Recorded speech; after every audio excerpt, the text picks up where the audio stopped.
जय श्री कल की, जय सिया राम, जय हनुमान। 17 फेब के बाद 2024 में 17 फेब के बाद आप देखेंगे या 17 फेब से ही समय बहुत तेज़ी से करवट लेगा। समय तो अपनी रफ्तार से ही आगे बढ़ रहा है, लेकिन जो होने वाली घटनाएं होंगी वो कुछ इस प्रकार से होंगी कि उसमें सफ़र अचानक से ऐसे लोगों का होगा ख़त्म जो आज तक अपने आप को शूरवीर समझ रहे हैं। आज तक वो कानून की नज़रों में धोखा देते चले आ रहे हैं, लेकिन जब ऊपर वाले का डंडा पड़ता है तब बिन आवाज़ की उसकी लाठी ऐसी होती है कि आत्मा तक को झकझोर जाती है।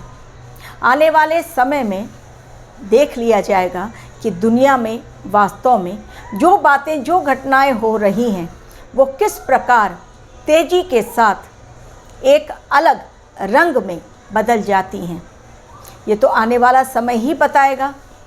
अब सिर्फ एक दिन, आज 16 फेब 2024 और कल का समय शनिवार और तारीख 17 यानी 8। साल ये है सैटर्न का। सैटर्न न्यायाधीश की कुर्सी पर हमेशा विराजमान रहते हैं। जब सैटर्न का ये साल है तो हर एक के साथ न्याय होना चाहिए और हो भी रहा है। अब तक जिन्होंने अन्याय किया मासूमों पर, अब देखिए खुलकर सभी लोग रास्तों पर आकर, कभी आंदोलन के माध्यम से, कभी कैमरे के सामने आकर अपने ऊपर हुए अत्याचारों से लोगों को रूबरू करवा रहे हैं, लोगों को बतला रहे हैं कि वास्तव में उनके साथ किस तरह की घटनाएं घटी हैं। एक तरफ किसान आंदोलन कर रहे हैं, पीछे हटने को तैयार नहीं है, उसमें बहुत सारे इनोसेंट लोगों को तकलीफ़ हो रही है। इसके अलावा संदेश खाली जो पश्चिम बंगाल की सीएम ममता बनर्जी बहुत ज़ोर शोर से कहती हैं कि हमारे यहाँ हर जगह शांति का माहौल है, अचानक से ऐसा लगा कि वहाँ पर शांति भरा माहौल जो उनके अकॉर्डिंग था वो अशांति भरे माहौल में परिवर्तित हो गया। और महिलाएं आकर चीख चीख कर कह रही हैं कि उन पर वहाँ के शेख ने किस प्रकार अत्याचार किया है। रात को भी डर का माहौल जब कोई दस्तक देता है दरवाजे पर। एक तरफ केजरीवाल जो सत्य का ढिंढोरा पीटते हैं, हमेशा कहते हैं उनकी तरह कट्टर ईमानदार कोई नहीं, लेकिन एक ऐसे चीफ मिनिस्टर की कहानी आज दुनिया देख रही है जिनके अधिकांश नेता चले गए हैं जेल के अंदर। 3 तो ऑलरेडी पहुंच चुके हैं और चौथा नंबर अब केजरीवाल का है। अब उनके पास कोई चारा जब उन्हें नहीं दिखलाई पड़ रहा तो किसान आंदोलन की आड़ में खुद को छिपाने की कोशिश कर रहे हैं। लेकिन जब कल की अवतार हैं धरा पर, साल है सैटर्न का, तब कैसे भला कोई ऐसा इंसान बच सकता है, चाहे वो किसी भी दल का हो, किसी भी पार्टी का हो, लेकिन न्याय प्रणाली के तहत सभी के साथ न्याय होने ही वाला है। सेंट्रल गवर्नमेंट बीजेपी की, और अब कह दिया है सुप्रीम कोर्ट ने कि इलेक्टोरल बॉन्ड जो चुनावी बॉन्ड है, इलेक्टोरल बॉन्ड जो चुनावी बॉन्ड है, अब उस पर रोक लगा दी गई है। ये क्या होता है इलेक्टोरल बॉन्ड? ये होता है जब चंदा दिया जाता है चुनाव के समय, इलेक्शन के समय या किसी और समय, लेकिन कौन दे रहा है, कितना दे रहा है, इसकी खबर जो देता है उसको रहती है, जो ले रहा है उसको रहती है और एसबीआई को रहती है। लेकिन कॉमन पब्लिक को ये पता नहीं रहती कि वास्तव में फंडिंग जो दी गई, कितनी फंडिंग आई, उसका हिसाब किताब नहीं किया जाता है पब्लिक। और अब सुप्रीम कोर्ट ने भी रोक लगाई है। ये बीजेपी के लिए एक बहुत बड़ा ऐसा कारण बनकर सामने आया है इलेक्शन के ठीक पहले, जहां पर विरोधी पक्ष उन पर हावी हो रहे हैं।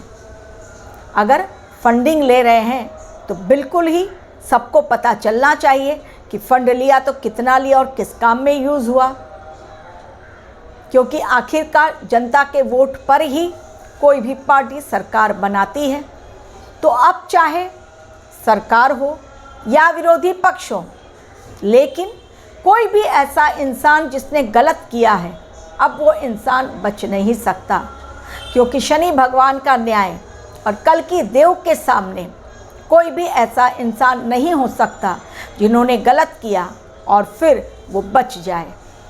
तो चाहे वो कट्टर ईमानदार नेता अपने आप को कहें, और इसके अलावा ये तो मैं भारतवर्ष की बात कर रही हूँ, संदेश खाली जिसकी मैंने बात की, किसान आंदोलन या केजरीवाल या सुप्रीम कोर्ट की रोक जो लगाई गई है चुनावी बॉन्ड के ऊपर, उसके बाद अब बाहर जाते हैं।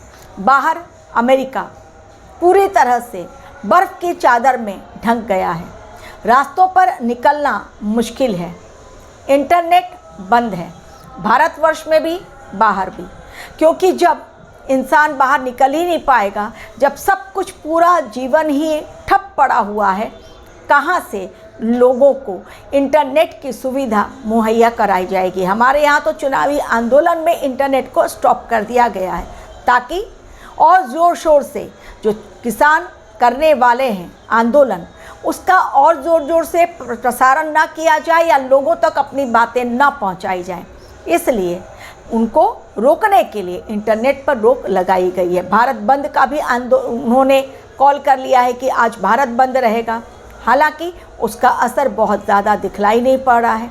तो भारतवर्ष की बात कर लीजिए या बाहर की बात कर लीजिए, कहीं पर भी आज लोगों को चैन नहीं है। कल ही एक पेंट फैक्ट्री में दिल्ली में बहुत भयंकर आग लग गई। अब मैं पूछती हूँ कि जो भविष्यवक्ता अपनी भविष्यवाणी करते हैं, क्या ऐसी घटनाओं पर वो रोक लगा सकते हैं? नहीं, क्योंकि आफ्टर ऑल कंट्रोलिंग पावर केवल कल की अवतार के हाथ में है, जो कलयुग के हैं महानायक, बिग बॉस, सुप्रीम बॉस, क्योंकि उनकी मर्जी के अलावा कुछ भी ऐसा हो ही नहीं सकता। तो चाहे आप गद्दी पर बैठे हो या ना बैठे हो, अगर गलत किया तो गलती की सज़ा मिलेगी, तुरंत उस पर रोक लगाई जाएगी और वो बात सबके सामने आ जाएगी। ये तो रही एक बात। लेकिन अब 17 फरवरी से जो समय स्टार्ट होगा फेब महीने का, यूँ तो ये पूरा साल ही बहुत ही उथल पुथल मचाने वाला है। क्यों? क्योंकि इस साल ही लोकसभा का इलेक्शन है, विधानसभा का भी इलेक्शन है यूपी में। तो जब इसी साल इलेक्शन है तो इस साल के इलेक्शन में लोकसभा में बहुत ज़्यादा गड़बड़ी होने की बिल्कुल संभावना है। विधानसभा इलेक्शन अभी यूपी में इस साल है कि अगले साल, वो आप लोग कंफर्म कीजिए, मुझे कंफर्म नहीं पता है। लेकिन लोकसभा इलेक्शन जिसके बारे में कहा गया था कि भविष्यवाणी में लिखा गया नहीं होगा, मुझे तो नहीं लगता है, टोटली रॉन्ग होने ही वाला है। लेकिन एनडीए की सरकार ना बने इसलिए ज़ोर तोड़ से कोशिश की जा रही है। इवन आंदोलन में से एक किसान नेता का वक्तव्य बहुत तेज़ी से वायरल हो रहा है, जिसमें उन्होंने कहा कि मोदी का ग्राफ बहुत ऊपर जा रहा है और अब मोदी के ग्राफ को डाउन करने का यही सही समय है। इसी आंदोलन के तहत अब मोदी के ग्राफ को हम लोग डाउन करेंगे, क्योंकि सरकार हमारी बातें मानेंगी नहीं और उसका नेगेटिव पॉइंट लोगों के सामने हम लेकर जाएंगे, ऑटोमेटिक उनका ग्राफ डाउन होगा और वो इलेक्शन हारेंगे। सोचिए ऑन कैमरा अगर लोग इस प्रकार की बातें करते हैं, और कोई तो कहता है कि एक बार तो मोदी बच गए, लेकिन अगली बार यदि पंजाब आए तो वो बचेंगे नहीं। अगर ऐसी खतरनाक बातें आज लोग सोशल मीडिया पर आकर, इलेक्ट्रॉनिक मीडिया पर आकर करते हैं, तो सोचिए आने वाले समय के लिए उन्होंने कितनी खतरनाक प्लानिंग अपने दिमाग में बनाकर रखी है। और वो भूल गए हैं कि उनके चाहने से कुछ नहीं होता। अगर सभी के चाहने से सब कुछ हो जाता तो आज दुनिया में जो दुनिया चल रही है वो किसी और रूप में हमारे सामने होती, यानी सिर्फ और सिर्फ असुरों का बोलबाला होता, और जो प्योर सोल्स हैं वो एक भी धरती पर दिखलाई पड़ते ही नहीं। फिर तो युग परिवर्तन होता ही नहीं, क्योंकि कंट्रोलिंग पावर जब असुरों के हाथ में तो हर तरफ अन्याय और उत्पीड़न। लेकिन ऐसा होगा नहीं। भले ही 17 फरवरी से समय परिवर्तित होगा, क्योंकि माहौल ही ऐसा चल रहा है। आने वाले समय के लिए लोग बहुत ज़्यादा प्लानिंग किए हुए हैं, बहुत उत्पात मचेगा। सिर्फ भारतवर्ष में ही नहीं, बाहर भी, पाकिस्तान की भी हालत आप देख रहे हैं। इसके अलावा अमेरिका में प्राकृतिक आपदाओं के कारण जो वहाँ पर लोगों का घरों से निकलना मुश्किल हो रहा है। चाइना में अलग हालात, रशिया यूक्रेन का युद्ध अलग चल रहा है। ईरान और इजराइल आपस में भिड़े हुए हैं। इजराइल और हमास आपस में एक दूसरे को मारने काटने पर तुले हुए हैं। चाइना और ताइवान के बीच टशन का समय चल रहा है। सारी चीज़ें मिला जुला कर ये कहती हैं, इस ओर इशारा करती हैं कि अब शनिवार का दिन 8 नवंबर 17 फरवरी 2024 से पूरी दुनिया में बहुत बड़ा एक ऐसा परिवर्तन लोग देखेंगे जिसमें अशांति भरा माहौल होगा। सरकार चाहेगी नियंत्रित करना उस अशांति भरे माहौल को, लेकिन प्रेजेंट सरकार को यदि आना है आने वाले समय में तो इतनी जल्दी उसे भी गद्दी नहीं मिलने वाली। उसके पहले उसके सामने बहुत सारे चैलेंजेस भी कल्कि अवतार लेकर आने वाले हैं, क्योंकि फ्री ऑफ कॉस्ट कल्कि देव किसी को भी कुछ भी अपनी झोली से देते नहीं हैं। मेहनत करवाते हैं, चैलेंजेस देते हैं और उनसे भिड़कर जो इंसान आगे जाने की हिम्मत रखता है वही असली हकदार है गद्दी पर बैठने का। Thank you very much for watching.